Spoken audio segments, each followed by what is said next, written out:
हरे कृष्णा। आप सभी का बहुत बहुत स्वागत है आज के इस अध्याय में। अध्याय 9, राजगुह्य योग या परम गुह्य ज्ञान। वो टॉप सीक्रेट है जो भगवान आज रिवील करने वाले हैं हमें। आज हम भगवत गीता के एग्जैक्ट 50% पे पहुंच गए हैं। जैसे ही हम ये अध्याय पूरा करेंगे 50% गीता हमारी कंप्लीट हो जाएगी। भगवत गीता 50% कंप्लीट हो जाएगी क्योंकि ये अध्याय है अध्याय 9। और इतना भगवान ने ना जो हमें भक्ति सिखा रहे हैं, भक्ति बता रहे हैं, उसमें से भी भगवत गीता का जो सबसे स्पेशल रहस्य है वो इस अध्याय में छुपा कर रखा है। तो बहुत ही इंपॉर्टेंट हो जाता है चैप्टर हमारे लिए।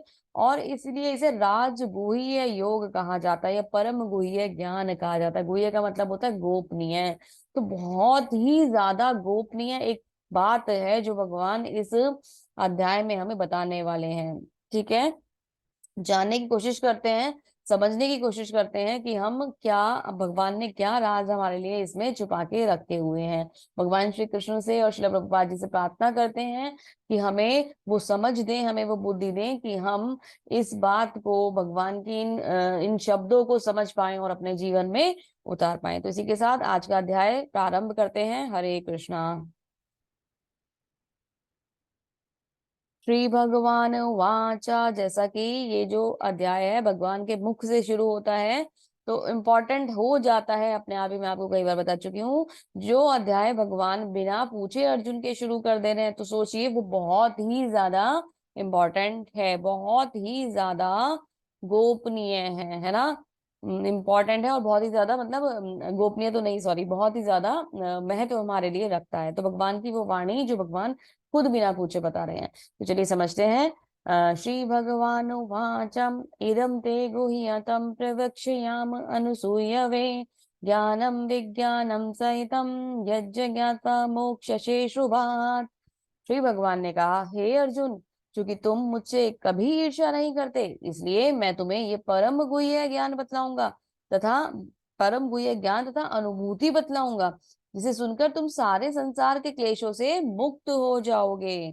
तो भगवान क्या कह रहे हैं? अनुसूयवे। अनुसूयवे यानी कि तुम मुझसे ईर्ष्या नहीं करते। बहुत इंपॉर्टेंट है।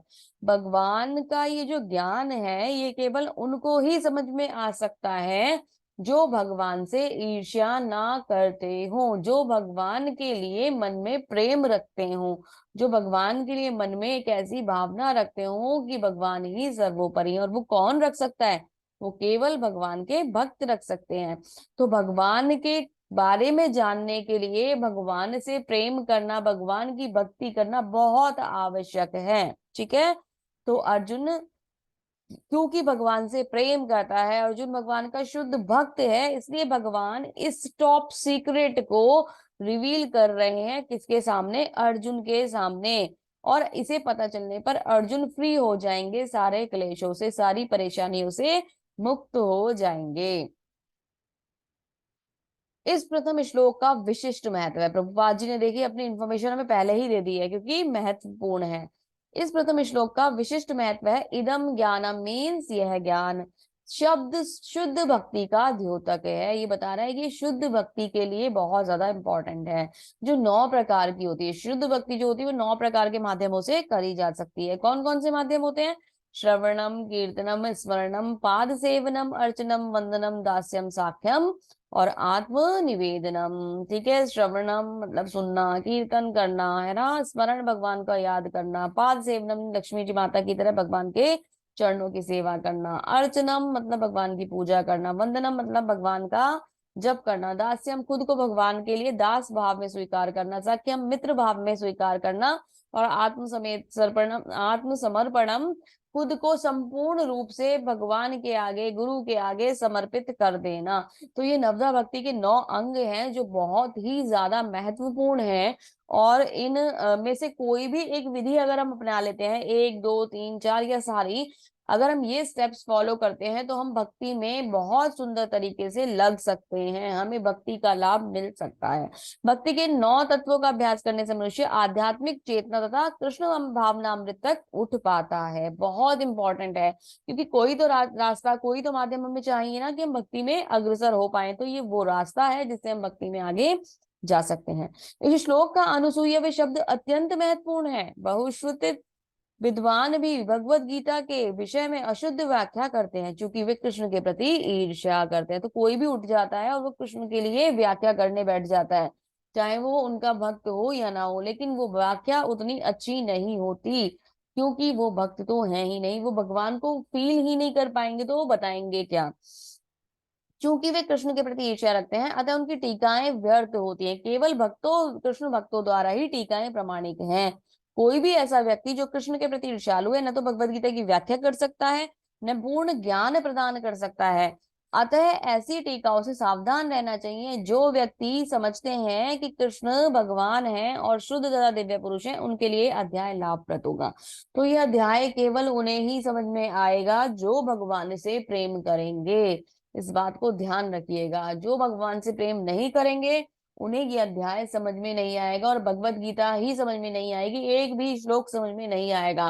तो अगर आप भगवत गीता को समझना चाहते हैं तो इसकी की क्या है? भगवान का प्रेम, भगवान से प्रेम। ठीक है, जब तक हम भगवान के लिए भक्ति और प्रेम और भाव हृदय में नहीं लेके आएंगे, कितनी बार भगवत गीता पढ़ लेना, एक बार भी समझ में नहीं आएगी। और जैसे ही कृष्ण के लिए आपके मन में प्रेम उत्पन्न होगा, भगवान साक्षात आके आपके सामने खड़े हो जाएंगे और बोलना शुरू कर देंगे भगवत गीता। ऐसे लगेगी जैसे सामने कृष्ण बोल रहे हैं और हम अर्जुन हैं।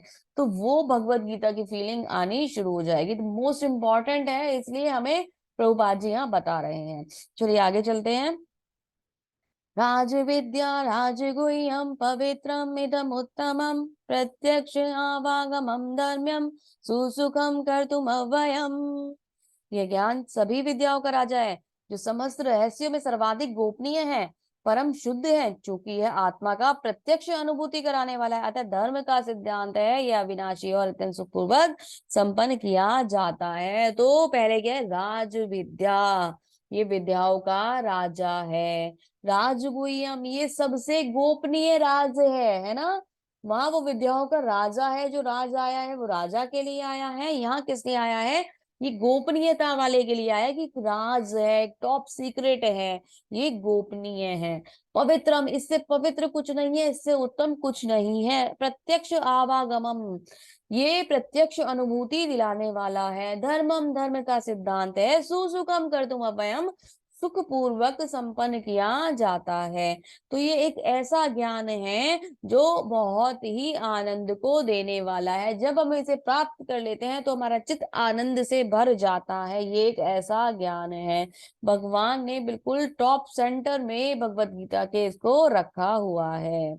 तो कौन समझेगा? जो भक्त होगा। हे परंतप, जो लोग भगवत गीता, जो लोग भक्ति में श्रद्धा नहीं रखते वे मुझे प्राप्त नहीं कर पाते। साफ साफ कह रहे हैं भगवान, जो लोग भक्ति में श्रद्धा नहीं रखते वे मुझे प्राप्त नहीं कर पाते। अतः वे इस भौतिक जगत में जन्म मृत्यु के मार्ग पर चलते रहते हैं, वापस आते रहते हैं, क्योंकि वो भगवान से प्रेम नहीं करते। तो रिजल्ट क्या होता है? जन्म और मृत्यु का चक्र। क्योंकि जो भगवान से प्रेम करते हैं उनको तो भगवान मिलते हैं, जो भगवान से प्रेम नहीं करते उन्हें क्या मिलता है? जन्म मृत्यु का चक्र। यह संपूर्ण जगत मेरे अव्यक्त रूप द्वारा व्याप्त है।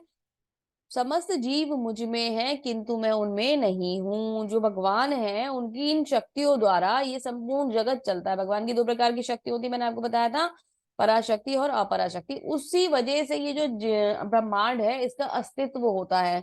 भगवान की जो अपराशक्ति होती है वो पदार्थ या भौतिक शक्ति होती है, और जो पराशक्ति होती है वो जीव के अंदर होती है, चेतन शक्ति होती है। तो हम जो जीव हैं भगवान की पराशक्ति है, और जो जितना भी भौतिक पदार्थ दिखाई देता है भगवान की अपराशक्ति है। दोनों के कॉम्बिनेशन से ये संसार जो है वो चल पाता है। जैसे कि पदार्थ जो है उन वो जो बनते हैं, या पेड़ पौधे, पेड़ पौधों में तो जीवन खैर होता है। जैसे बिल्डिंग मटेरियल है, कुछ भी है, ये सब क्या है? अपरा। पहाड़ है ना, नदी है ना, ये सब क्या है? ये अपराशक्ति है। और जो जीव हैं जिनके अंदर जीवन है वो पराशक्ति हैं। तो अगर मतलब खाली नदियां वगैरह होती तो उनका उपयोग कौन करता? तो वो उसके लिए भगवान ने एक जीवनी शक्ति को बनाकर यहाँ पर भेज दिया। ठीक है, हमारे लिए भगवान ने इतना सुंदर अरेंजमेंट कर दिया कि अगर आप अपना घर छोड़कर जा भी रहे हो तो आप, हालांकि ये दुखालयम है, लेकिन किसी भी तरीके की आपको सुविधा मिले, आप खा पाओ, आप भोजन मिल जाए, आप सो पाओ, आपके लिए एक शेल्टर हो जाए, है ना। ये सब अरेंजमेंट जो है भगवान ने करके भेजे हैं, क्योंकि कष्ट में तो हम यहाँ हैं, दुख में तो हम यहाँ हैं, लेकिन फिर भी भगवान इतने कृपालु हैं कि उन्होंने इस प्रकृति को इस तरीके से बनाया है कि हमारी शारीरिक आवश्यकताओं की सारी वस्तुओं को यहाँ पर भेजा है।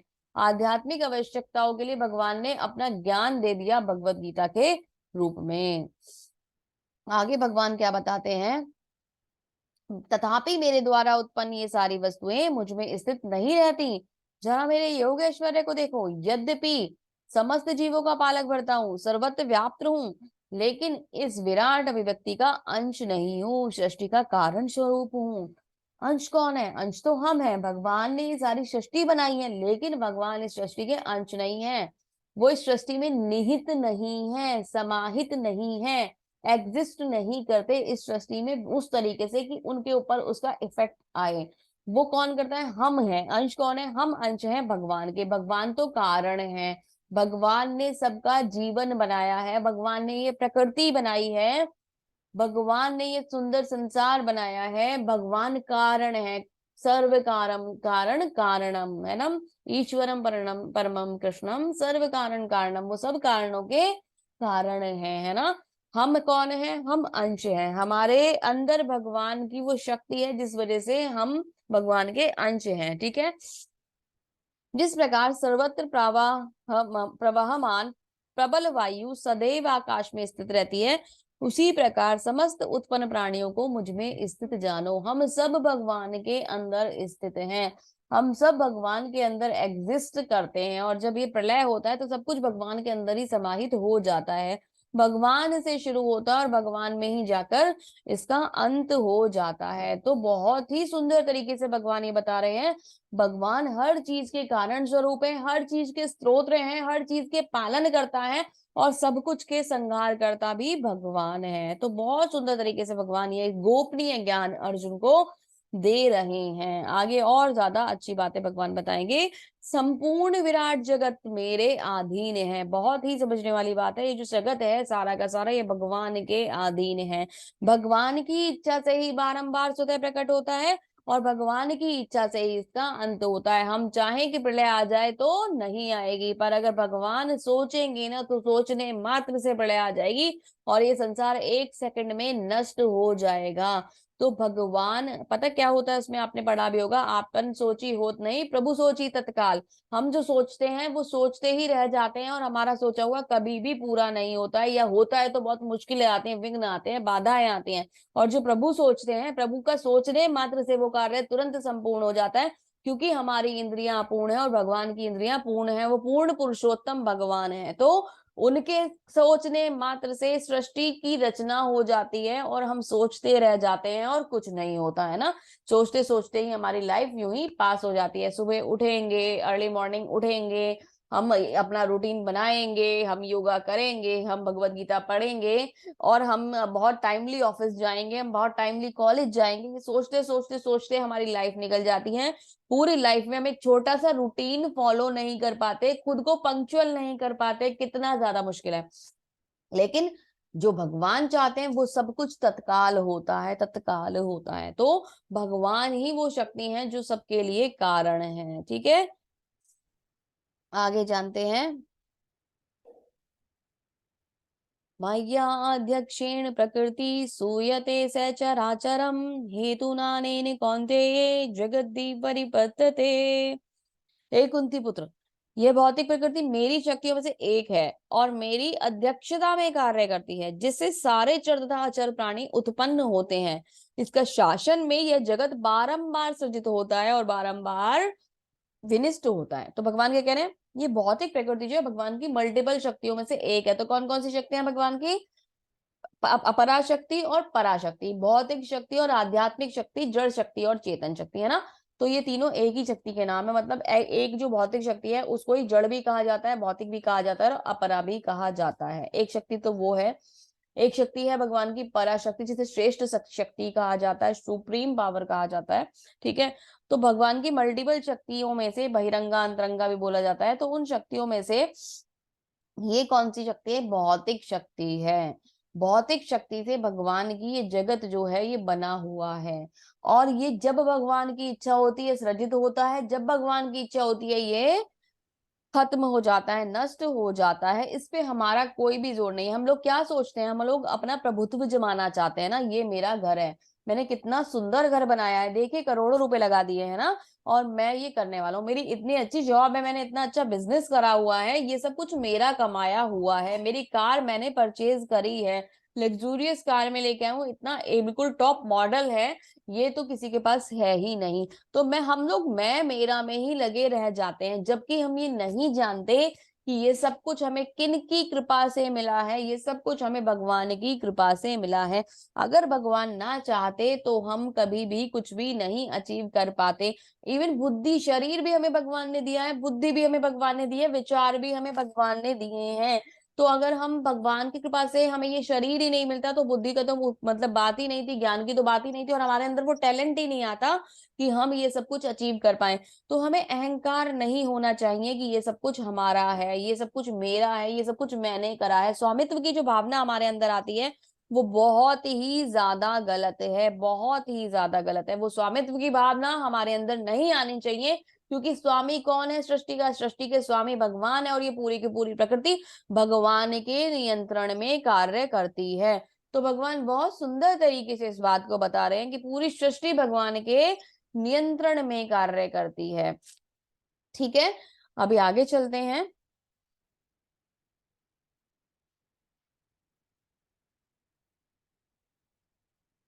समझ में आ रहा होगा आप लोगों को, आगे चलते हैं। आवाज माता जी, आनंदी माम हरे हरे कृष्णा। कृष्ण। हरे ये कृष्ण जी। तटस्थ शक्ति के बारे में भी बताइए। एक कहते हैं ना प्रभु जी ये तटस्थ। क्वेश्चन आंसर्स आप चैप्टर के लास्ट में पूछिएगा। Hare okay Krishna. Okay, sorry. आवाजानति मामूढ़ा मनुष्यं तनु आश्रितं परम भावम जानन्तो मम भूतिम महेश्वरम। जब मैं मनुष्य के रूप में अवतरित होता हूँ, मनु मानुषिम तनुमाश्रितम, मैं मनुष्य के रूप में मनुष्य का रूप धारण करता हूँ, तन धारण करता हूँ, जब मनुष्य के रूप में आता हूँ तो मूर्ख मेरा उपहास करते हैं, मुझ परमेश्वर के दिव्य स्वभाव को नहीं जान पाते। तो जब भगवान दो भुजों वाला अपना, दो भुजा वाला अपना श्याम सुंदर रूप लेकर इस धराधाम पर प्रकट होते हैं, अवतरण लेते हैं, हमें दर्शन देते हैं, तो जो मूर्ख लोग होते हैं वो क्या कहते हैं, ये भगवान नहीं है, ये तो एक साधारण मनुष्य है। ये तो एक, कोई लोग ये कह देते हैं कि ये तो एक थोड़े से महान व्यक्ति हैं, ये भगवान नहीं है, इन्होंने अच्छे कार्य करे इसलिए लोग इन्हें भगवान कहने लग गए हैं, ये भगवान नहीं थे। ऐसा मैंने खुद अपने ही कानों से सुना है लोगों से कहते हुए कि कृष्ण और राम भगवान नहीं है। वो कौन है, वो दो भुजाओं वाले मनुष्य थे, मतलब वो मनुष्य ही हैं, उन्होंने कुछ अच्छे काम करे इसलिए उन्हें लोग भगवान कहने लग गए। वैसे तो वो महान लोग थे, अच्छे लोग थे, जैसे लोगों में कुछ अच्छे गुण वाले लोग होते हैं, तो उन्होंने अपनी पूजा करने के लिए भगवत गीता बना ली। ऐसा भी मैंने सुना है, स्ट्रेट फॉरवर्ड मैंने ये वर्ड सुने हैं कि वो इतने ज्यादा सेल्फिश थे कि अपनी पूजा कराने के लिए उन्होंने भगवत गीता बना दी, रामायण बना दी, ये करा इन लोगों ने। तो कितनी ज्यादा गलत फीलिंग लोगों के दिमाग में है, बहुत ही ज्यादा गलत। भगवान साक्षात कह रहे हैं कि मैं जब तन लेकर आता हूँ मनुष्य का तो मूर्ख मुझे ऐसा समझते हैं।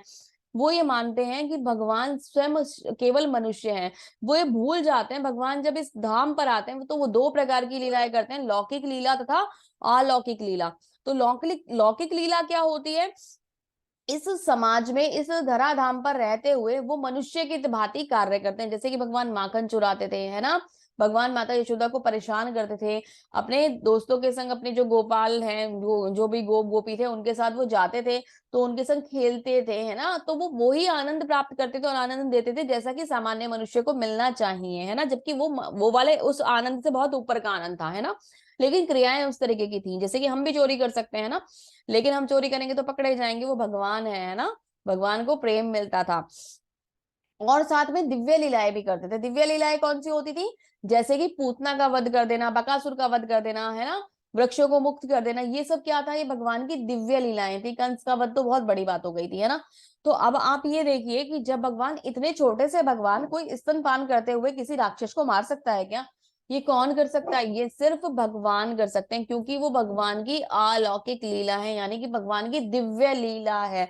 तो जो भगवान की दिव्य लीला है, उनको जो मनुष्य होते हैं, मूर्ख मनुष्य जो भगवान को मनुष्य मानते हैं, वो बिल्कुल भी देख नहीं पाते हैं। वो अपनी आंखों को बंद कर लेते हैं और उस तरफ देखना ही नहीं चाहते, भगवान को दिव्य मानना ही नहीं चाहते, भगवान को परम पुरुष मानना ही नहीं चाहते, पुरुषोत्तम मानना ही नहीं चाहते, आदि पुरुष मानना ही नहीं चाहते।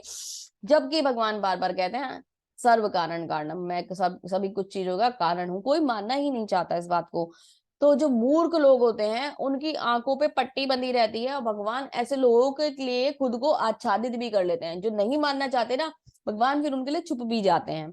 तो भगवान जो है वो मनुष्य का शरीर लेकर आते हैं, लेकिन मूर्ख लोग उन्हें पहचान नहीं पाते और उनका उपहास करते हैं।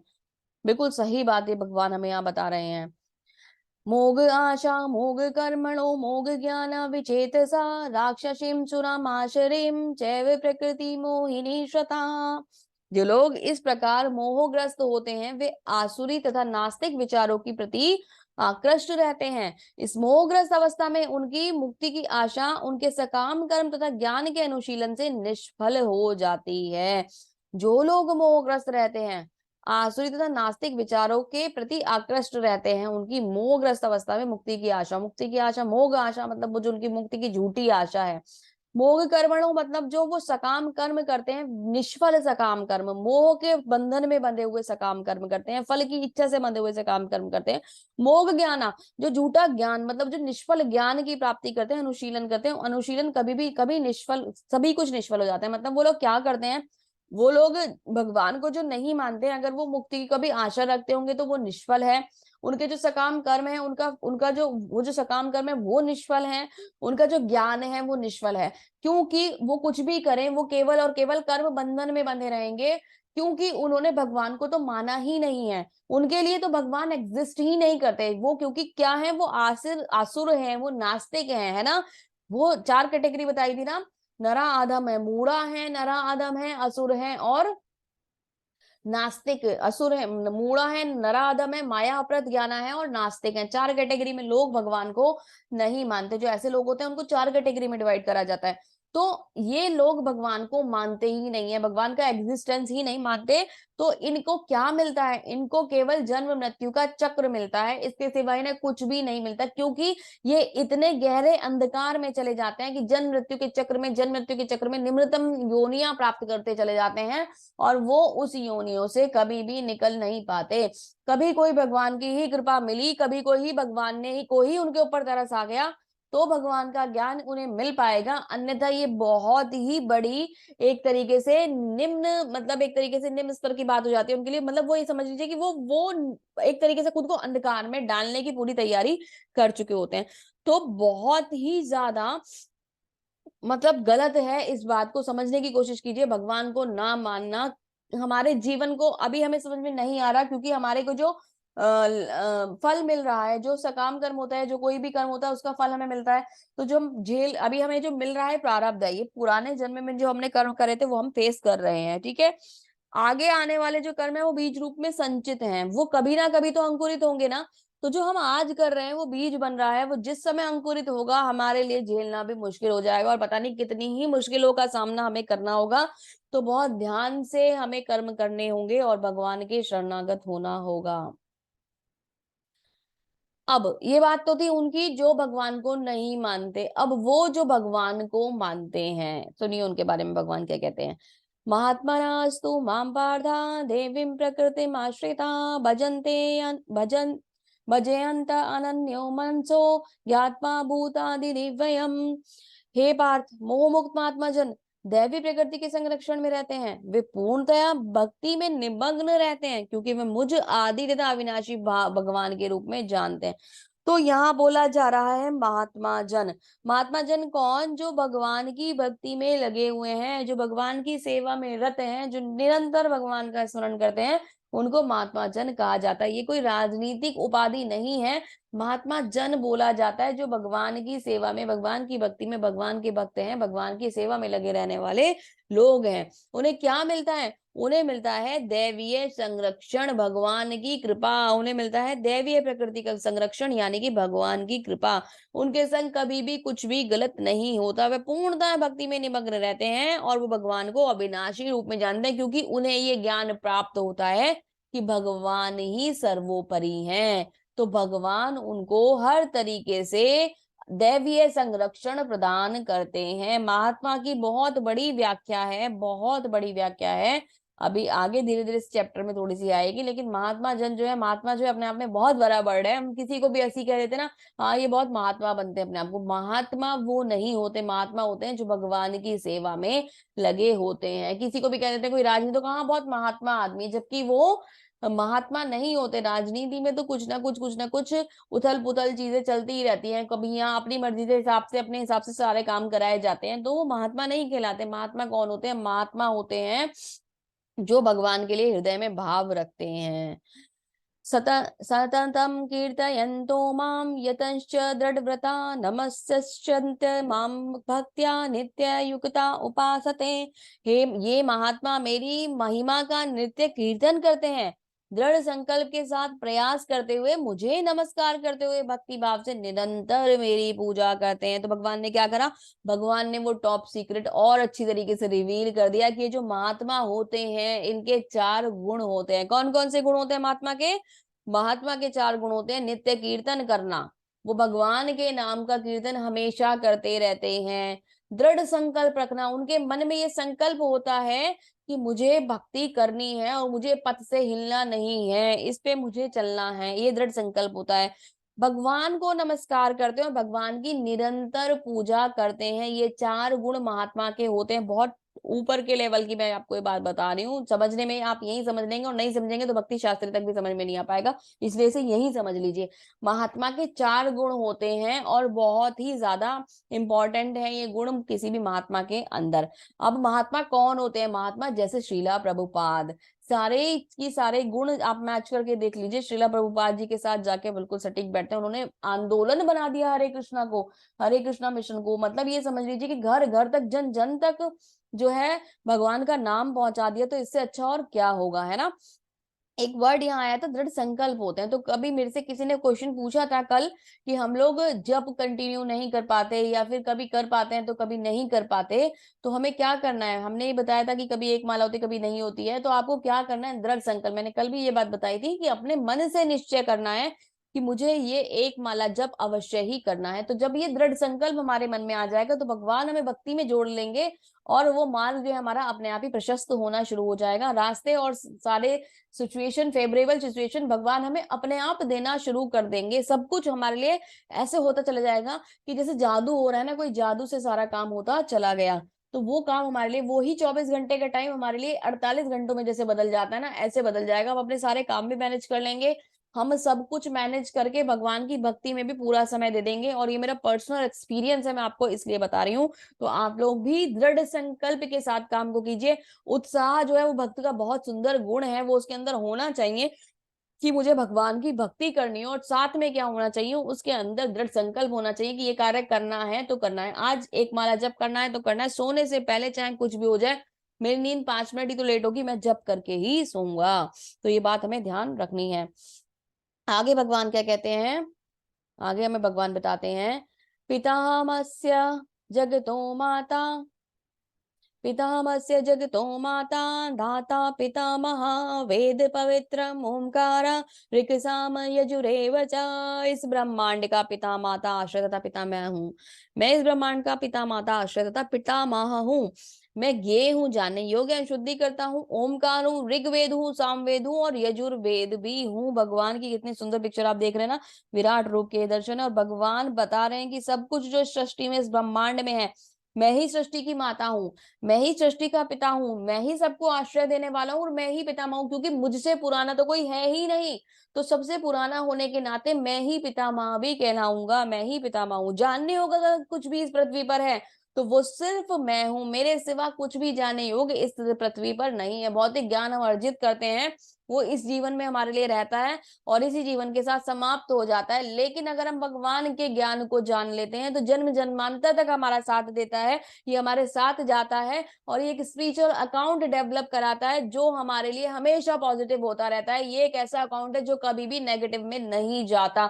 एक बार मुंह से निकला हुआ हरे कृष्णा आपको इतना ज्यादा लाभ देगा कि आपका जीवन इतना सुंदर हो जाएगा, इतना सुंदर हो जाएगा कि आप ये सोच भी नहीं पाएंगे। तो बहुत महत्व है भगवान का और भगवान के नाम का। शुद्धि करता है, सब कुछ शुद्ध कर देने वाले। जैसे ही हम अपने मन से भगवान का स्मरण करना शुरू करते हैं, भगवान हमें तन मन से सब चीजों से पवित्र कर देते हैं। ओमकार है, जो ओमकार ध्वनि है, वैदिक ध्वनि है, वो भी भगवान है। ओमकार जो मंत्र है वो भी भगवान है। सारे वेद भगवान है, सब कुछ भगवान है। ज्ञान भगवान ने जो वेदों में दिया है वो भगवान का ही दिया हुआ ज्ञान है, जो उनकी वाणी के रूप में हमारे पास आया हुआ है। तो वो ज्ञान भी भगवान है, स्वयं भगवान है। ये बात हमें माननी चाहिए। कितनी इंपॉर्टेंट बातें भगवान हमें यहाँ बता रहे हैं। ठीक है, आगे भगवान के कहते हैं, मैं ही लक्ष्य, पालन करता, स्वामी, साक्षी, धाम, शरण स्थली तथा अत्यंत प्रिय मित्र हूं। तो लक्ष्य कौन है? प्रयोजन। भगवत गीता को या भगवान को या किसी भी चीज को जानने का जो प्रयोजन है, वो किसी भी शास्त्र को पढ़ने का प्रयोजन है, वो क्या है? वो भगवान है। भगवान ही वो लक्ष्य है। अगर वेदों में से प्रयोजन हट जाए, लक्ष्य हट जाए, तो वेदों के पढ़ने का कोई भी फायदा नहीं होने वाला। लक्ष्य भगवान होना चाहिए। पालन करता, हमें पालने वाले भगवान है। जो नास्तिक है उनको भी खाना मिलता है और जो भगवान को मानते हैं उनको भी भगवान भोग प्रसाद देते हैं। तो ऐसा क्यों होता है? क्योंकि भगवान सबके पालन करता है। भगवान किसी को भी भूखा नहीं सुलाते। भगवान सबके स्वामी है। इस सृष्टि का कण कण जो है वो भगवान के स्वामित्व का ही उदाहरण प्रस्तुत करता है। हमारी जीवन, हमारी सांसें भी भगवान की कृपा से चल रही हैं। जिस समय चाहेंगे, जिस क्षण चाहेंगे, उसी क्षण वो खत्म हो जाएंगी। तो भगवान सबके स्वामी है, साक्षी है, धाम है, शरण स्थली। अगर कहीं कोई शरणागति मिल सकती है ना आपको, कितनी भी परेशानी हो जाए, किसी के भी दरवाजे पे जाके चक्कर मार लीजिएगा, कोई हेल्प नहीं करेगा। और एक बार आपने भगवान का दरवाजा अगर खटखटा दिया तो वहां से एक ऐसा आपके लिए चमत्कार हो जाएगा कि भगवान साक्षात आपकी हेल्प करने के लिए आ जाएंगे। लेकिन कब? जब आप भगवान को मानेंगे। अगर मानेंगे ही नहीं तो कोई भी हेल्प नहीं मिल सकती। अत्यंत प्रिय मित्र हूं, भगवान से अच्छा हितैषी मित्र भी हमारा कोई नहीं। तो शांति सूत्र में भी आता है कि भगवान हमारे परम हितैषी मित्र हैं। तो पूरी ये जो सांसारिक रिश्ते हैं, हम किसी के भाई हैं, बहन हैं, माता हैं, पिता हैं, पत्नी हैं, पति हैं, ये सारे सांसारिक रिश्ते यहीं रह जाते हैं। और साथ में क्या एक रिश्ता जाता है? भगवान के साथ जो हम आध्यात्मिक रिश्ता बनाते हैं, यही रिश्ता हमारे साथ जाता है। तो भगवान ही सबके मतलब भगवान से बड़ा कोई भी रिश्ता हमारे लिए नहीं है। सृष्टि का प्रलय भगवान करते हैं। सबका आधार भगवान है। आधार कैसा? जैसे ब्रह्मांड को उन्होंने मोती की तरह पिरोया हुआ है धागे में। आश्रय देने वाले हैं अविनाशी बीज, जो कभी भी नहीं खत्म होगा। वो अस्तित्व भगवान का है। हे अर्जुन, मैं ही ताप प्रदान करता हूँ, मैं ही वर्षा को रोकता हूँ। तो अभी सब कुछ जो है वो भगवान प्रदान करते हैं। तो ये सृष्टि भी भगवान ही बनाते हैं। भगवान ने ही प्रकृति बनाई है। भगवान ही वो बीज है, अविनाशी बीज भी भगवान है।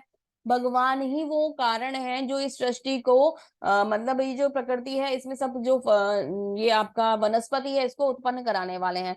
तो जब ये वनस्पतियां उत्पन्न होंगी, वो कारण भी भगवान है। तो उनके लिए जो हमें जो भी सपोर्टिंग एनवायरनमेंट चाहिए, वो सब देने वाले भी कौन है? वो भी भगवान है। हे अर्जुन, मैं ही ताप प्रदान करता हूँ, वर्षा को रोकता हूँ और लाता हूँ। मैं अमृत हूँ, साक्षात मृत्यु भी मैं हूँ। आत्मा तथा पदार्थ, सत और असत दोनों मुझ में ही है। तो ये सब कुछ क्या है? भगवान है। मतलब ये समझ लीजिए, सारी सराउंडिंग्स जो हमें मिली वनस्पति के लिए, प्रकृति के लिए, वो भगवान से मिली। भगवान अमृतत्व हैं, भगवान कभी भी नहीं जाएंगे। और साक्षात मृत्यु, भगवान ही वो मृत्यु है, क्योंकि भगवान ही प्रलय कराने वाले हैं। भगवान ही हमारे जीवन को चलाने वाले हैं और अंत में हमें ले जाने वाले हैं। आत्मा तथा पदार्थ भगवान है, यानी कि हमारे अंदर जो चेतना शक्ति है भगवान की, जो अब पराशक्ति है, वो जो चेतना शक्ति जिस वजह से मैं बोल पा रही हूँ, आप सुन पा रहे हैं, ये सब कौन है? ये भगवान है। ये जो शरीर है, ये स्थूल शरीर जो भगवान की जड़ शक्ति है, ये भी भगवान है। तो सब कुछ, पदार्थ भी भगवान है, आत्मा भी भगवान है, सत्य भी भगवान है। तो सब कुछ भगवान है। ये सब कुछ भगवान के अंदर ही समाहित है। ठीक है, आगे भगवान क्या बताते हैं? आगे भगवान ये बताते हैं, जो वेदों का अध्ययन करते हैं, सोमरस का पान करते हैं, तो वो स्वर्ग की प्राप्ति की गवेषणा करते हैं। मतलब अपने लिए स्वर्ग जो है वो फिक्स कर लेते हैं। अतः प्रत्यक्ष रूप से मेरी पूजा करते हैं। वे पाप कर्मों से शुद्ध होकर अतः अप्रत्यक्ष रूप से मेरी पूजा करते हैं। जो वेदों का अध्ययन करते हैं वो इनडायरेक्ट वे में भगवान की पूजा कर रहे हैं। वे पाप कर्मों से शुद्ध होकर इंद्र के पवित्र स्वर्गिक धाम में जन्म लेते हैं, जहां वे देवताओं से आनंद भोगते हैं। तो बहुत आनंद मिलने वाला है ऐसे लोगों को जो वेद अध्ययन कर रहे हैं, लेकिन ये क्या है, भगवान की अप्रत्यक्ष सेवा है। वो वहां पे आनंद लेंगे, स्वर्ग सा आनंद तो कहीं मिल ही नहीं सकता। वहां का ऐश्वर्य यहाँ के हजारों ऐश्वर्य से हजारों गुना ज्यादा होता है। यहाँ का एक रसगुल्ला वहां के 10,000, मतलब हमने जैसे 10,000 रसगुल्ले खा लिए, ऐसा वहां का एक रसगुल्ला होता है। तो इतने गुणा ज्यादा वहां पे हर चीज का ऐश्वर्य हमें मिलता है। तो इस प्रकार जब वे उपासक विस्तृत स्वर्गीय इंद्र का भोग कर लेते हैं तो उनके पुण्य कर्म फल क्षीण हो जाते हैं, तो वे पुनः मृत्यु लोक में लौट आते हैं। इस प्रकार जो तीनों वेदों के सिद्धांत में दृढ़ रहकर इंद्रिय सुख की गवेषणा करते हैं, उन्हें जन्म मृत्यु का चक्र ही मिल पाता है। भगवान क्या कह रहे हैं, वेद पढ़ते हैं, वेदों से वो स्वर्ग लेते हैं, स्वर्ग का भोग करते हैं, पर अंत में क्या होता है, अंत में बैक टू दी पवेलियन, जिस रास्ते से जाते हैं उसी रास्ते से वापस आना पड़ता है। और इस पृथ्वी पर कार्ट व्हील की तरह, जाइंट व्हील की तरह चक्कर घूमता है और उन्हें यहीं आना पड़ता है, जन्म मृत्यु के चक्र में फंसना पड़ता है और 84 लाख योनियों में भटकना पड़ता है, क्योंकि वो भगवान की अप्रत्यक्ष पूजा थी, प्रत्यक्ष पूजा नहीं थी, क्योंकि वहां लक्ष्य भगवान को नहीं बनाया गया था, है ना। तो ये भगवान की अप्रत्यक्ष पूजा है, तो हमें इससे बचना होगा। आगे क्या कह रहे हैं, अनन्याश्रितयन्तो माम ये जना पर्य उपासते तेषां नित्य युक्तान नित्य अभियुक्तानाम योगक्षेम वहामयम। किंतु जो लोग अनन्य भाव से मेरे दिव्य स्वरूप का ध्यान करते हुए निरंतर मेरी पूजा करते हैं, उनकी जो आवश्यकताएं होती है मैं उन्हें पूरा करता हूँ, और जो कुछ उनके पास है मैं उसकी रक्षा करता हूँ। वहां मैं उसकी रक्षा करता हूँ, मैं उसको पूरा करता हूँ। देखिए, किंतु जो उसके पास अनन्य भक्त हैं, जो दिव्य रूप से भगवान की निरंतर भक्ति में लगे रहते हैं, भगवान उनकी जो आवश्यकता होती है उसे पूरा करते हैं। पूरा करते हैं मतलब उसका वहन करते हैं। अवामयम मतलब वहन करने वाला हूं मैं, वो वहन करता हूँ। जो मेरे भक्त को चाहिए वो वहन मैं करता हूँ, मैं उसे प्रदान करता हूँ। जो भी कुछ उसके पास है मैं उसकी रक्षा करता हूँ। तो इससे बड़ी सिक्योरिटी और हमें क्या चाहिए, भगवान साफ साफ बोल रहे हैं, मेरे भक्त के लिए मैं सब कुछ करता हूँ, उसे जो चाहिए वो मैं उसे देता हूँ, उसके पास जो है मैं उसकी रक्षा करता हूँ। मैंने कल क्या बताया था, जब भगवान आएंगे तो ऐश्वर्य तो अपने आप आएगा, श्री तो अपने आप आएंगी ही, तो हमें किसी चीज की आवश्यकता ही नहीं है ना। हमें क्या करना है, हमें भगवान की पूजा करनी है। तो भगवान हमारे भक्त, अपने भक्त को सिक्योरिटी प्रदान कर रहे हैं, भाई सिक्योरिटी की गारंटी दे रहे हैं, जीवन के साथ भी और जीवन के बाद भी। तो फिर इससे ज्यादा क्या चाहिए, भगवान के एक संरक्षण में अगर हमें आजीवन एक मतलब क्या कहते हैं, और आफ्टर लाइफ भी हमें पॉलिसी मिल रही है, तो इससे सुंदर कुछ होगा। भगवत गीता में एक एक शब्द ऐसा लिखा हुआ है, अगर समझ लिया तो इस जीवन का उद्धार हो जाएगा, और वो उद्धार हमें डेफिनेटली करना चाहिए अपना। भगवान का जो इतना बड़ी कृपा हमें मिल रही है भगवत गीता को सुनने की, उसे हमें जरूर समझना चाहिए और जरूर हमें उसको अपने आचरण में लेकर आना चाहिए। तो गारंटी दे दी भगवान ने। भगवान कई बार यहाँ गारंटी देते हैं, ध्यान देने वाली बात है। फर्स्ट गारंटी यहाँ भगवान क्या दे रहे हैं कि मैं अपने भक्त की सारी, अभी भगवान ने बताया था दैवीय संरक्षण में महात्मा रहते हैं, अभी बता रहे हैं कि मैं अपने भक्त की सारी आवश्यकताएं पूरी करता हूँ, उसकी सब आवश्यकताओं का वहन करता हूँ, और जो भी कुछ उसके पास है उसकी रक्षा करता हूँ। तो भगवान ये गारंटी एंड सिक्योरिटी हमें दे रहे हैं। आगे चलते हैं। अनन्य ये अपया अनन्य देवता भक्ता यजन्ते श्रद्धान्विता ते अपि मामेव कौन्तेय यजन्ति अविधि पूर्वकम। हे कुंती पुत्र, जो लोग अन्य देवताओं के भक्त हैं और जो उनकी श्रद्धा पूर्वक पूजा करते हैं, वे वास्तव में, माता जी माइक पर थोड़ा सा ध्यान दीजिए प्लीज, हरे कृष्णा। सुनीता माता जी, जी माता जी हरे कर दिए। कृष्णा, हरे कृष्णा। हे कुंती पुत्र, जो लोग अन्य देवताओं के भक्त हैं और जो उनकी श्रद्धा पूर्वक पूजा करते हैं, वास्तव में वे मेरी पूजा करते हैं, किंतु ये त्रुटिपूर्ण ढंग से हैं। तो क्या कह रहे हैं, यजंत अविधि पूर्वकम, मेरी पूजा करते हैं अविधि पूर्वकम, अविधि के तरीके से, गलत ढंग से वो पूजा करते हैं। यजंत पूजा करते हैं गलत ढंग से, मेरी नहीं पूजा करते हैं गलत ढंग से।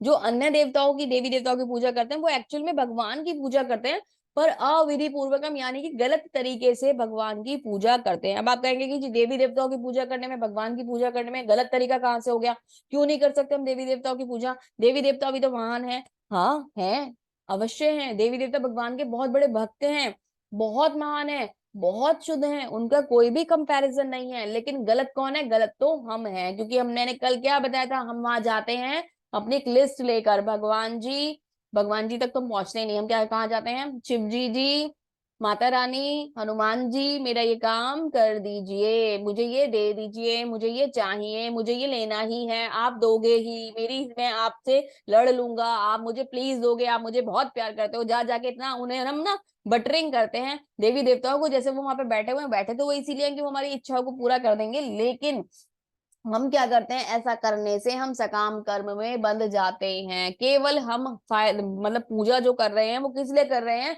अपनी इच्छाओं के लिए पूजा कर रहे हैं। अगर उन्हीं देवी देवताओं के पास हम जाएं और उनसे जाकर हम ये कहें कि आप मुझे भगवान की भक्ति दीजिए, हे हनुमान, जैसे आप राम के भक्त हैं, जैसी भक्ति आपने राम की करी है, मुझे भी श्री राम की वैसी ही भक्ति दे दीजिए, मुझे भी भगवान के चरणों में जोड़ दीजिए, मुझे भी भगवान के चरणों का सानिध्य मिल जाए, ऐसी कृपा मुझ पर कर दीजिए, मुझे भी श्री कृष्ण की भक्ति मिल जाए, ऐसी कृपा मुझ पर कर दीजिए। तो जब हम ये जाकर भगवान के लिए बोलते हैं देवी देवताओं के मंदिरों में, तो हमें भगवान की हम बिल्कुल सही तरीके से पूजा कर रहे होते हैं। लेकिन जब हम अगर ये जाकर, है तो वो भी इनडायरेक्ट वे, लेकिन फिर भी हम वहां पे अपने कर्मों को नहीं जोड़ रहे हैं, जबकि हम जाके अपनी लिस्ट बता देते हैं, तो हम बिल्कुल गलत तरीके से देवी देवताओं की पूजा कर रहे हैं। तो हमें करेक्शन करना होगा। अब तक ये प्रैक्टिस हम सब फॉलो करते हैं, हम सब ये प्रैक्टिस फॉलो करते हैं अभी तक। हमें क्या करना है? हमें इस प्रैक्टिस को करेक्ट करना है ना?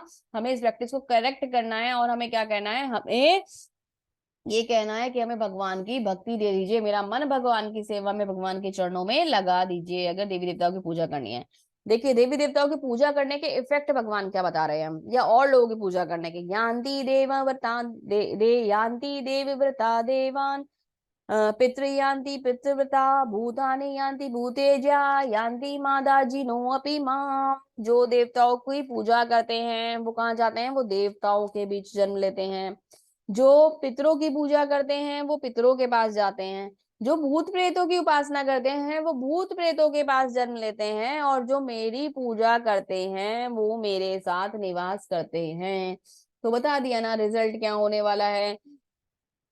It is up to you what to do और नॉट टू डू। आपको क्या करना है क्या नहीं करना, ये आपके ऊपर निर्भर करता है। आपको देवी देवताओं की पूजा करके देवलोक जाना है और इंद्रिय सुख भोग कर फिर वापस कार्टव्हील पे वापस बैठ के वापस आना है, या तो आपको क्या बोलते हैं, पितरों की पूजा करके उनके लोक जाना है और फिर से पृथ्वी पर वापस आना है, या भूत प्रेतों के लोक में ही फंसना है, ये अब आपकी इच्छा है। या फिर पूजा तो करनी है तो क्यों ना स्वयं श्री कृष्ण की करी जाए, उनकी पूजा करके भगवान का नाम लेकर भगवान के धाम चले जाएं और ये किसी भी चक्कर से मुक्त हो जाएं। तो ये होगा भगवान की प्रत्यक्ष पूजा, जब हम भगवान की सेवा करेंगे। तो ये हम पर निश्चित है कि हमें क्या करना है, सबका लाभ मिलेगा। जिसकी पूजा करोगे फल अवश्य देगा। ये आपके ऊपर है कि आप कौन सा फल चाहते हो, ये आपके ऊपर है कि आप क्या चाहते हो, किसके राज्य में जाना चाहते हो और सुख भोगना चाहते हो। जो सबसे सब सृष्टि के मालिक हैं उनके पास जाना चाहते हो, या जो उनके एक तरीके से ऑफिसर्स हैं उनके पास ही संतुष्टि पाना चाहते हो, और उसके बाद फिर से इस जन्म मृत्यु के चक्र में फंसना चाहते हो। तो it is up to you. पत्रं पुष्पं फलं तोयं यो मे भक्तया प्रयच्छति तदं भक्तं युप हृतम नाश्रित हृतम श्रणामि प्रयतात्मनः। यदि कोई प्रेम तथा भक्ति के साथ मुझे पत्र फल जल प्रदान करता है तो मैं उसे स्वीकार करता हूँ। तो अब एक प्रश्न यहाँ उठ सकता है। पहली बात तो ये समझ लीजिए कि कोई प्रेम के साथ, भक्ति के साथ पत्र पुष्प फल, भगवान कह रहे हैं फल, फूल, पत्ता, जल, कुछ भी ले आओ, जो लेके आओगे मैं स्वीकार करूंगा, है ना?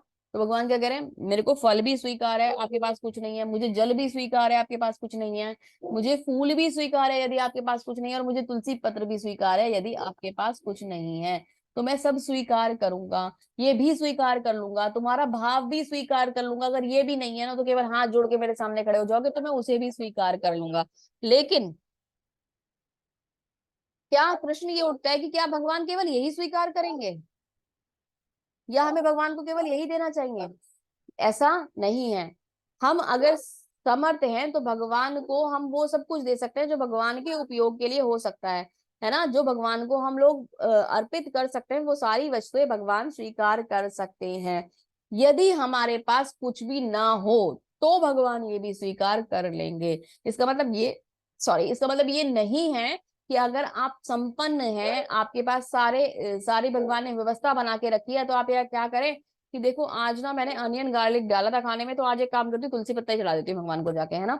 तो मैं रोज, हम तो बस यही करते ही हैं। अब फ्रूट्स तो रखे हैं, पर मेरा भी मैं थोड़ी थक गई हूँ, एक काम करती हूँ जाके तुलसी पत्र चढ़ा देती हूँ, जल चढ़ा देती हूँ भगवान को जाके, भगवान तो स्वीकार कर लेते हैं। ऐसा नहीं करना। क्या करना है, अगर भाव नहीं, और दूसरी बात, आप आपके जो भोजन है उसके भगवान भूखे नहीं है। आप हो कौन यार भगवान को देने वाले। सोचने वाली बात यह है, आप तो कुछ भी नहीं हो जो भगवान को कुछ अर्पित करोगे। भगवान की दी हुई सामग्री को भगवान को अर्पित करके कौन सा बड़ा एहसान कर दोगे आप भगवान के ऊपर। ये भगवान का ही दिया हुआ मिलता है हमें सब कुछ। भगवान भूखे नहीं है। जो सबको पूरे संसार का पालन कर रहे हैं, उनके पास से किसी चीज की कमी है।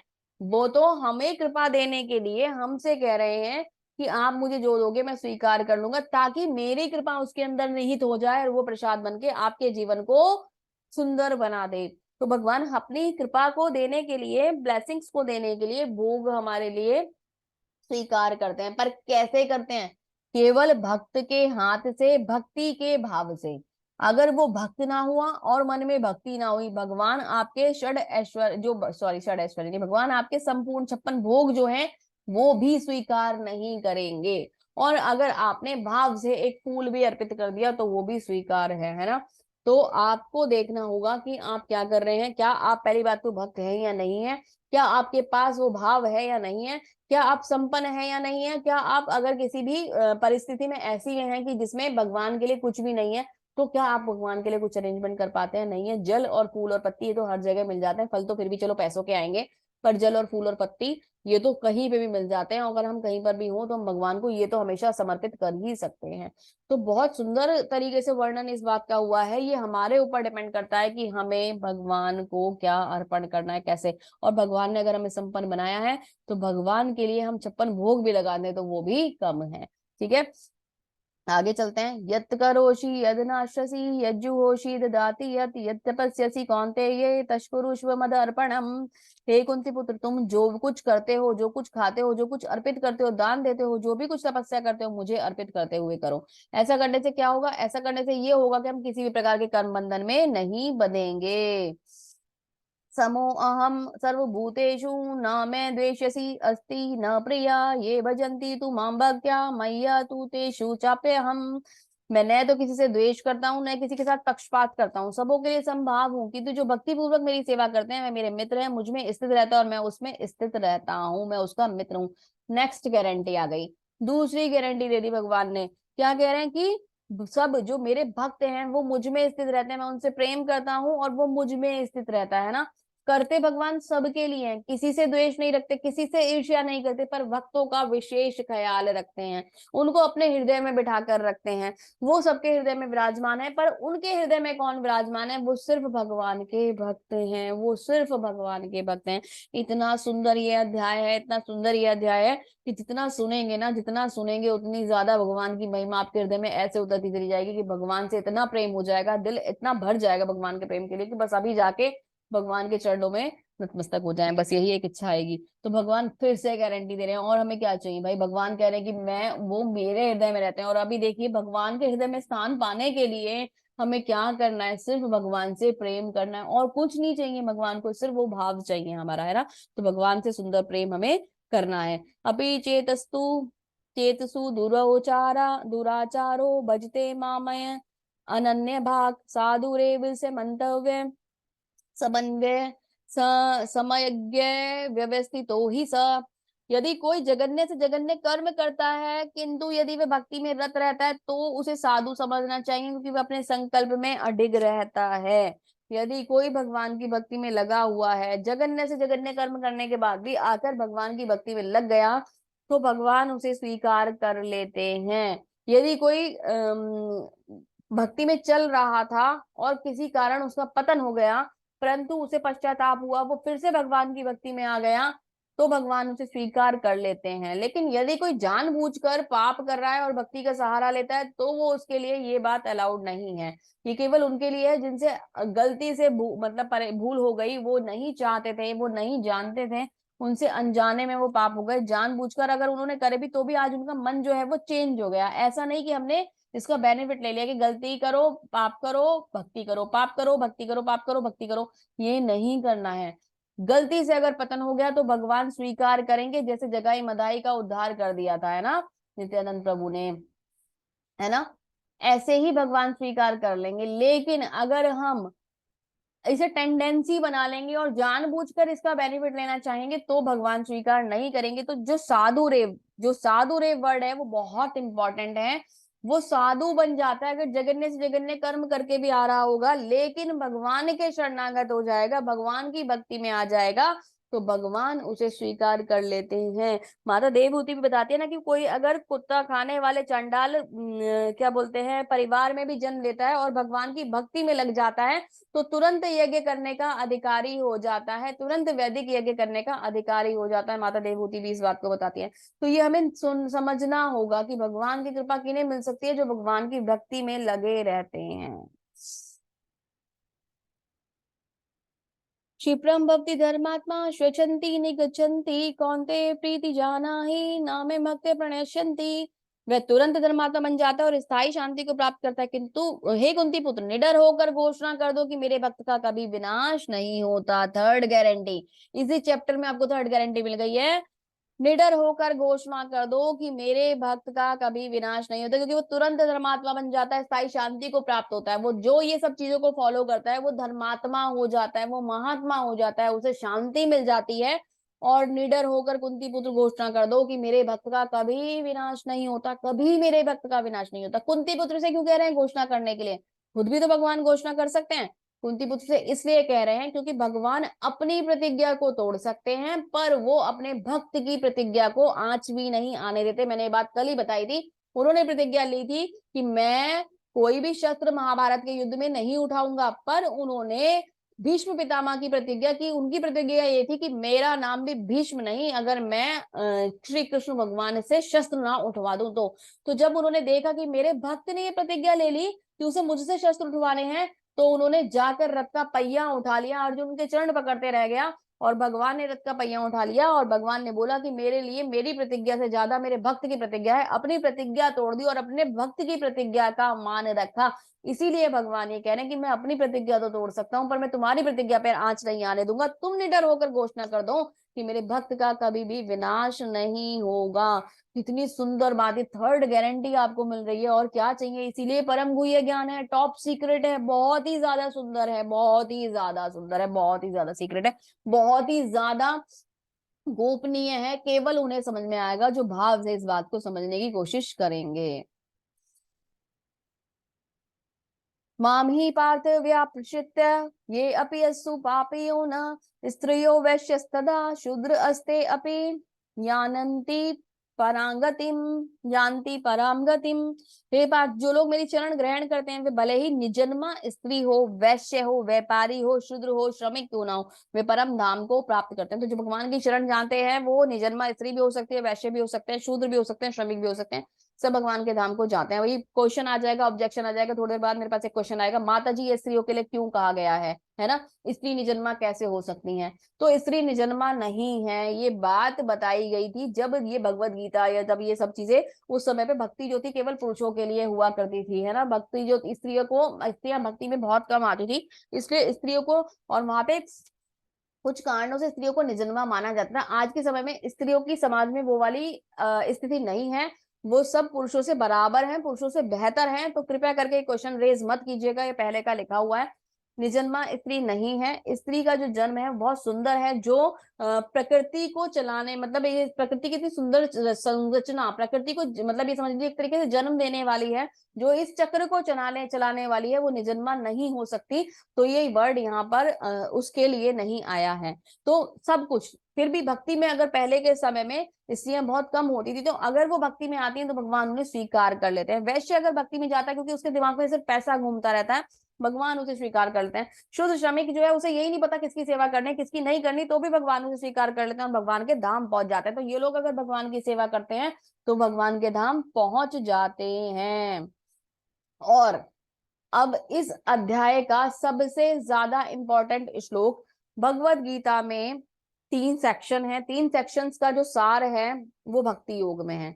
भक्ति योग का जो सार है वो अध्याय 9 में है, और अध्याय 9 का जो सार है पूरा का पूरा वो इस अंतिम श्लोक में है, जो बहुत सुंदर तरीके से भगवान ने यहाँ बताया है।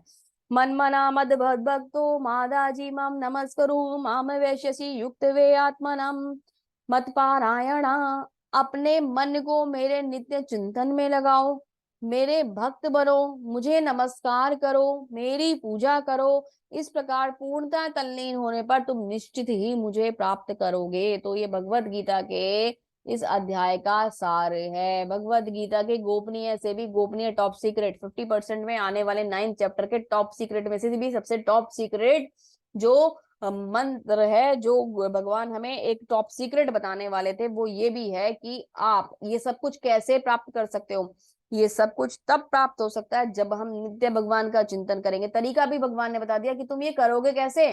तो भगवान कह रहे हैं मेरा चिंतन करो, अब मेरे भक्त बनो, नमस्कार मुझे करो और मेरी पूजा करो। जब आप ये 4 काम कर लोगे, अपना मन भगवान में लगा लोगे, तो निश्चित ही भगवान को प्राप्त करोगे। तो भगवत गीता के सार में जब बात आती है तो चतुश्लोकी जो गीता होती है वो भी भगवत गीता का एक तरीके से सार कहा जाता है। ये जो मतलब क्या बोलते हैं 9 चैप्टर का 34 श्लोक है, इसको भी भगवत गीता का सार कहा जाता है। और एक श्लोक अभी और आएगा, लास्ट के अध्याय में आएगा, वो भी भगवत गीता का सार कहा जाता है। तो इन चीजों को अगर हम समझ लेते हैं तो हम भगवत गीता को बहुत अच्छी तरीके से जान जाते हैं। तो हमें बहुत ही ध्यान से भगवान की पूजा करनी है, अपना मन भगवान के श्री चरणों में लगाना है और भगवान को प्राप्त करने के लिए निरंतर प्रगति करनी है। भगवान के लिए हमें अपने मन को जोड़ देना और भगवान को प्राप्त करना है। इसी के साथ श्रीला प्रभुपाद जी इस अध्याय का यहाँ समापन करते हैं। जानते हैं कि प्रभुपाद जी ने हमारे लिए कौन सी बातें यहाँ पर रखी हुई हैं। इस श्लोक से स्पष्ट है कि भौतिक जगत से छुटकारा पाने के लिए एकमात्र साधन कृष्ण भावना अमृत है। लेकिन कृष्ण तत्व को न जानने के कारण भाष्यकार को कृष्ण को छिपाते हैं और उनको मन तथा शरीर से पृथक बताकर, यद्यपि यह कृष्ण तत्व के प्रति निरी अज्ञानता है, किंतु कुछ लोग जनता को भ्रमित करके धन कमाते हैं। कुछ लोग जो भक्त नहीं होते, भगवत गीता बनाते हैं, उनमें से कृष्ण को ही गायब कर देते हैं और ऐसी ऐसी बुक्स बनाकर केवल पैसा कमाने के लिए बुक को छाप देते हैं। अतः मनुष्य को कृष्ण आदि रूप में मन को स्थिर करना चाहिए और मन में ये दृढ़ विश्वास करके पूजा करने में प्रवृत्त होना चाहिए कि कृष्ण परम है। कृष्ण की पूजा के लिए भारत में हजारों मंदिर हैं जहाँ भक्ति का अभ्यास किया जाता है। जब ऐसा अभ्यास हो रहा हो तो मनुष्य को चाहिए कि कृष्ण को नमस्कार करें। हम सौभाग्यशाली हैं कि हमारा जन्म भारत में हुआ है और हमारे पास कृष्ण का नाम बहुत पहले से है। उनको नमस्कार करने के लिए जगह है हमारे पास। अब तो खैर प्रभुपाद जी कृपा से सारे संसार में कृष्ण मंदिर बन गए, लेकिन फिर भी हमारा जन्म पृथ्वी पर, इस पृथ्वी में, भारत में वर्ष में हुआ है। तो बहुत ही धन्यवाद हमें भगवान को देना चाहिए कि हमने अपने बचपन से कृष्ण का नाम सुना है। उनके अर्च विग्रह के सामने नतमस्तक होकर मनसा वाचा कर्मणा हर प्रकार से प्रवृत्त होना चाहिए। इससे वह कृष्ण में पूर्णतः तल्लीन हो सकेगा। इस तरह वह कृष्ण लोक को जा सकेगा। उसे चाहिए कि कपटी भाष्यकारों के बहकावे में ना आए। उनके श्रवण कीर्तन आदि नवदा भक्ति में प्रवृत्त उसे श्रवण कीर्तन नवदा भक्ति में प्रवृत्त होना चाहिए। शुद्ध भक्ति मानव समाज का चरम उपलब्धि है। हमारा ये समाज तभी सुंदर बन पाएगा जब यहाँ शुद्ध भक्त होंगे, भगवान कृष्ण के भक्त होंगे। तो भगवान की जो वाणी है, भगवान की वाणी क्या है कि भगवान की वाणी पूरी हमें भगवत गीता में मिली हुई है। प्रभुपाद जी क्या कह रहे हैं कि ये केवल वो ही समझा सकता है जो भगवान का भक्त होगा। जो अभक्त होते हैं उनकी बनाई हुई टीकाएं हमें नहीं पढ़नी चाहिए, क्योंकि वो हमें मिसगाइड करते हैं। वो भाव हमारे अंदर होना चाहिए भगवान की भक्ति का, तभी हमें भगवत गीता समझ में आएगी। और इस गोपनीय रहस्य को भगवान ने आज आप सबके सामने ओपन कर दिया। अब ये क्या हो गया, अब ये ओपन हो गया। जो रहस्य था वो रिवील हो गया है। ये क्या था, ओपन सीक्रेट था। ओपन सीक्रेट की सीक्रेट भी था और ओपन भी था, खुली हुई थी भगवत गीता। जान कौन सकता था, जान वो सकता था जिसके मन में भगवान के लिए भाव होता। भगवान के लिए भाव आप लोगों के मन में था। आपने इस रहस्य को आज समझ लिया और मेरी उम्मीद है कि आप इस बातों को सुनकर अपने जीवन में उतारेंगे और भगवान की भक्ति में लग जाएंगे। तो हम यही प्रार्थना भगवान श्री कृष्ण से करते हैं और श्रील प्रभुपाद जी से करते हैं कि हमें भगवान श्री कृष्ण की भक्ति, श्रील प्रभुपाद जी का आश्रय ऐसे ही मिलता रहे और हम उनके चरणों में अपनी वंदना निरंतर करते रहें, हम श्री चरणों में हमेशा प्रणाम करते रहें, भगवान की सेवा करते रहें, गुरु की सेवा करते रहें, यही हमें हमेशा आजीवन अपना संरक्षण प्रदान करते रहें। इसी के साथ इस अध्याय को यहीं समाप्त करते हैं। श्रीला प्रभुपाद की जय। हरे कृष्णा। हरे कृष्णा माता जी। हरे कृष्णा माता जी, हरे कृष्णा। हरे कृष्ण।